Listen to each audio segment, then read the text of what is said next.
അസ്സലാമലൈക്കും. എല്ലാവർക്കും ലവ് കുക്കിങ്ങിലേക്ക് സ്വാഗതം. കൂന്തൽ വെച്ചിട്ട് വറുത്തരച്ച് ഒരു കറി ഉണ്ടാക്കിയാലോ?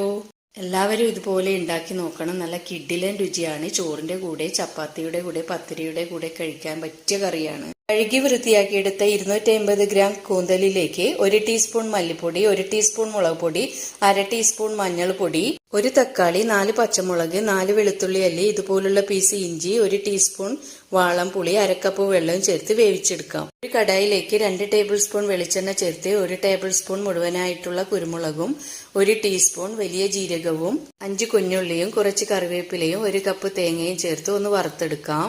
1 ടീസ്പൂൺ മുളക് പൊടി, 1 ടീസ്പൂൺ മല്ലിപ്പൊടി, 1/2 ടീസ്പൂൺ മഞ്ഞൾപ്പൊടിയും ചേർത്ത് നന്നായി റോസ്റ്റ് ചെയ്തെടുത്ത് വെള്ളം ചേർക്കാതെ അരച്ച് വേവിച്ച കൂന്തലിലേക്ക് ചേർത്ത് കൊടുക്കാം. നന്നായി തിളച്ചു വന്നതിന് ശേഷം ഫ്ലെയിം ഓഫ് ചെയ്ത് മൂടി വെക്കാം. ഇനി താളിച്ച് ഇതിലേക്ക് ഒഴിച്ചു കൊടുക്കാം. ഫസ്റ്റ് ആയിട്ട് ട്രൈ ചെയ്യണം ഇൻഷാ